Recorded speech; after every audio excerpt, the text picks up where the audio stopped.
नमस्कार, मैं हूं विनोद लाहौट। आज हम खड़े हैं देहरादून की सहसपुर विधानसभा क्षेत्र में, जहां आज हमारे साथ जिस शख्सियत के साथ हम खड़े हैं वो हैं आज़ाद अली जी। ये कांग्रेस का बहुत बड़ा चेहरा होते थे और आजकल ये आम आदमी पार्टी का चुनाव प्रचार कर रहे हैं। आइए जानते हैं उत्तराखंड में आम आदमी पार्टी का चुनाव प्रचार में लगे हुए हैं तो यहाँ क्या स्थिति, माहौल क्या है। आज़ाद अली जी, आप कांग्रेस में रहे हैं, अभी आम आदमी पार्टी में है, प्रदेश उपाध्यक्ष की आपके पास जिम्मेदारी है, क्या फ़र्क नज़र आया दोनों पार्टियों में? देखिए, सबसे बड़ा फ़र्क तो यह है कि आम आदमी पार्टी एक संघर्षशील पार्टी है और आज़ाद अली जैसे कितने आज़ाद अली जो संघर्षशील व्यक्ति हैं, आंदोलनकारी हैं और आम जन के लिए धरना प्रदर्शन आवाज़ उठाना जानते हैं, उन लोगों के लिए ये एक ऐसा प्लेटफॉर्म है जो आम आदमी और जो जन समस्याएं हैं उनका निस्तारण सिर्फ और सिर्फ आम आदमी पार्टी के बैनर पे ही संभव है निपटना। तो आम आदमी पार्टी को मैं देखता हूं कि ये जो पार्टी है ये वाकई में आम आदमियों के साथ साथ जन मुद्दों को हमेशा उठाने वाली पार्टी है। और आज की अगर हम वर्तमान बात करें पूरे ज़िला देहरादून की, तो ज़िला देहरादून के साथ साथ पूरे उत्तराखंड में आम आदमी पार्टी का जो वर्चस्व लगातार बढ़ रहा है, उसको देखते हुए निश्चित तौर पे आने वाला भविष्य उत्तराखंड में ही नहीं देश में भी आम आदमी पार्टी का ही है। अब तो सर, जैसे आप मुस्लिम चेहरा और बीजेपी यहाँ पिछले 10 साल से सत्ता में है, सहदेव पुंडीर यहाँ से विधायक रहे हैं, जैसे कि बताया गया कि इस बार बीजेपी ने मुस्लिम, जैसे सहसपुर विधानसभा क्षेत्र है ये मुस्लिम बाहुल्य क्षेत्र बताया जाता है, तो यहाँ मुस्लिम यूनिवर्सिटी बनाने की जो घोषणा है, क्या इस पर क्या सोचते हैं आप? देखिए, इस पे मैं कुछ नहीं बोलना चाहूँगा क्योंकि आज़ाद अली एक ऐसा नाम है जिसको हिंदू मुस्लिम सिख ईसाई हर तरीके के वर्ग के लोग हजारों हजार मेरे साथ जुड़े हैं।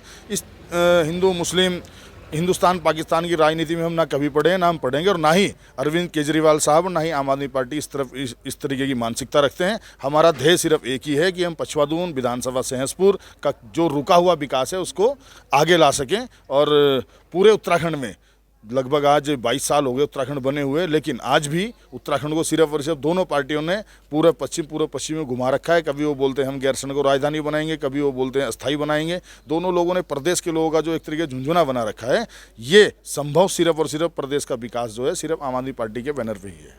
सर, जिस तरीके से आम आदमी पार्टी ने एक कर्नल अजय कोठियाल जी को चेहरा बनाया है सीएम के तौर पर के, इसको कितना एक्सेप्ट किया जा रहा है और क्या रहेगा? आप पूरे प्रदेश में जैसे घूम रहे हो तो क्या माहौल क्या नज़र आ रहा है आपको? देखिए, कर्नल साहब ने देश के लिए अपना पूरा जीवन दिया है, लेकिन इसके साथ साथ कोई उस बात को भूल नहीं सकता कि केदारनाथ की जो त्रासदी आई थी उसमें सरकारी संसाधनों से बढ़कर जिस तरीके से उन्होंने पुनर्निर्माण केदारनाथ का करने में अपनी भूमिका निभाई थी, उसको कभी भूल नहीं सकता। कर्नल कोठियाल साहब के लिए तो जितना बोला जाए उतना कम है। वो नाम नहीं, वो एक ऐसी शख्सियत हैं, वो अपने आप में एक विकास है। सर, जिस तरीके से हम भी कई सहसपुर विधानसभा क्षेत्र में कई जगह घूमे हैं, लेकिन यहाँ को वोटरों का जो साइलेंट नज़र आ रहे हैं, तो क्या लगता है आपको, क्या सरकार बन पाएगी, आम आदमी पार्टी बना पाएगी? नहीं, साइलेंट वोटर था, एक हफ्ता पहले तक था, अब वोटर साइलेंट नहीं है। आज़ाद अली की जितनी सभाएं हुई उसमें देखिए, कोई सभा में 500-400 कम से चुनाव के माहौल में 500-400 लोगों से कम की कोई सभा नहीं है। लोग निकल पड़े हैं, आम आदमी पार्टी की तरफ चल पड़े हैं और निश्चित उत्तराखंड में जो इस बार होने वाला है वो चौंकाने वाला परिणाम होंगे। और आम आदमी पार्टी स्वीकार्य पार्टी है, उत्तराखंड में ही नहीं पूरे देश में स्वीकार्य पार्टी है। सर, जिस तरीके से बीजेपी ने यहाँ पूर्व विधायक को अपने को यहाँ उतारा हुआ है, कांग्रेस की तरफ से एक बड़ा पैसे वाला बहुत मतलब कई बार चुनाव लड़ चुका है, ऐसे बड़े चेहरों के बीच में जो आम आदमी पार्टी ने भरत सिंह जैसे आम आदमी को उतारा है, कितना इनको टक्कर दे पाएंगे, क्या लगता है आपको? देखिए, कांग्रेस और भाजपा के दोनों प्रत्याशी अगर हम बात करें, दोनों पार्टियों की यहाँ सरकारें रही हैं और पछवादून ने, सहसपुर विधानसभा ने दोनों पार्टियों के विकास को देखा है। ये लोग सिर्फ और सिर्फ अपने स्वार्थ की राजनीति करते हैं। इन्होंने राजनीति को व्यवसाय की तरह इस्तेमाल कर रखा है और ये सिर्फ चाहते हैं कि किसी तरह बस मैं विधायक बन जाऊँ। और दोनों लोगों की मानसिकता सिर्फ इतनी है, विधानसभा पहुँचे, विधायक बने, इससे आगे कुछ नहीं ये लोग सोचते। अगर सोचते तो दोनों पार्टियों की यहाँ सरकारें रही है। दोनों पार्टियों की मिली भगत से आज पछवादून का जो बेड़ा गर्क हुआ है, जो कूड़ादान शीशमबाड़ा में लगा है, जिस ट्रेंचिंग ग्राउंड, उसमें दोनों की मिली भगत है, दोनों लोगों की मर्जी से ही लगा है। तो ये सब ना होता तो ये लोग आम जन से इनका कोई सरोकार नहीं है। ये सिर्फ और सिर्फ अपने स्वार्थ की राजनीति कर रहे हैं और उसको भली भांति सहसपुर की और पछवादून की जनता अच्छे से समझ चुकी है। इसीलिए इन दोनों का इस समय मनोबल तो टूटा हुआ ही है, साथ साथ स्थिति ऐसी बनी हुई है इनकी कि ये घबराए हुए हैं क्योंकि आम आदमी पार्टी की सरकार बन रही है। सर, जिस तरीके से सहसपुर विधानसभा क्षेत्र की बात करें तो ये मुस्लिम बाहुल्य एरिया है और आप एक मुस्लिम बड़ा चेहरा है, तो क्या संदेश देना चाहेंगे, क्या अपील करना चाहेंगे अपने समाज को? देखिए, अगर हम भाजपा की बात करें, वो मुस्लिम्स को डराने का काम करती है। अगर हम कांग्रेस की बात करें, वो सिर्फ और सिर्फ मुस्लिम्स को भाजपा से डराने का काम करते हैं।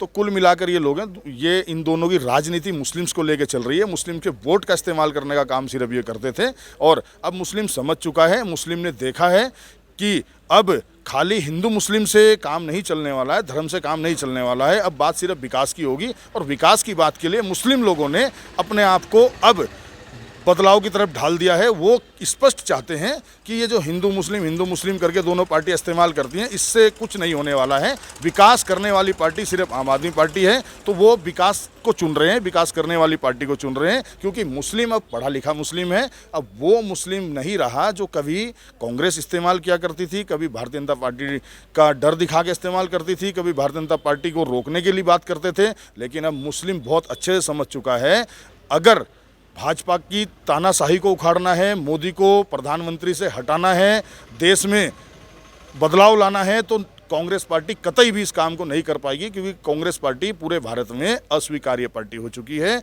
आज तमाम मुसलमान पूरे देश के समझ चुके हैं कि अगर भाजपा को कोई रोक सकता है तो वो सिर्फ आम आदमी पार्टी रोक सकती है, अरविंद केजरीवाल जी रोक सकते हैं। कांग्रेस के बस की बात भाजपा को रोकना नामुमकिन है। तो मुसलमान अच्छे से इस बात को समझ चुका है। सर, बहुत बड़ी बात बोली आपने, लेकिन कांग्रेस बीजेपी जैसी बड़ी देश की विश्व की सबसे बड़ी पार्टी है, कांग्रेस 136 साल पुरानी पार्टी है, तो इतनी बड़ी पार्टियों के बीच में एक आम आदमी पार्टी क्या इनको रोक पाई, क्या सरकार बना पाएगी, क्या लगता है आपको? दिल्ली में रोका, दिल्ली में इनका वर्चस्व खत्म हो गया, 0 शून्य पे हैं आज ये। तो जब दिल्ली जैसे देश की राजधानी में लोग शून्य हो सकते हैं, तो देश में तो शून्य क्या, ये माइनस शून्य में जाने वाले हैं। बस थोड़ा सा टाइम इसलिए लग गया कि ये जो लॉकडाउन कोरोना का समय बीच में बीता, इसमें आम आदमी पार्टी के जो एजेंडे थे वो जन जन तक पहुंचने में थोड़ी देरी हो गई। नहीं तो ये जो 2 साल पीछे बीते हैं, 2 सालों में दोनों पार्टियों को सुपड़ा साफ करने के लिए आम आदमी पार्टी आगे आ चुकी थी। अब जो देर से आए, भले ही देर हो गई, लेकिन देर जो हुई है वो कुदरत की तरफ से हुई है। लेकिन निश्चित ये जरूर है, मुसलमान की जैसे अभी मैं बात कर रहा था, खाली मुसलमान ही नहीं, हर वर्ग इस बात को समझ चुका है कि भारतीय जनता पार्टी की तानाशाही और भाजपा को और मोदी के जो है मोदी का जो देश के साथ खिलवाड़ चल रहा है, इसको रोकने का काम सिर्फ और सिर्फ अरविंद केजरीवाल जी कर सकते हैं, सिर्फ और सिर्फ आम आदमी पार्टी कर सकती है। तो निश्चित बदलाव तय है। ये थे आज़ाद अली जी, जो कांग्रेस का बड़ा चेहरा होते थे, आजकल आम आदमी पार्टी में प्रदेश उपाध्यक्ष की जिम्मेदारी देख रहे हैं और पूरे प्रदेश को ये चुनाव के नज़रिए से देख रहे हैं। इन्होंने दावा किया है कि कांग्रेस और बीजेपी को सिर्फ रोक सकती है तो वो आम आदमी पार्टी है। जिस तरह दिल्ली के लोगों ने आम आदमी पार्टी को स्वीकार किया है, इस बार निश्चित रूप से उत्तराखंड के लोग भी आम आदमी पार्टी की सरकार बनाने जा रहे हैं। विनोद लाहौट, इंडिया की दहाड़, सहसपुर, देहरादून।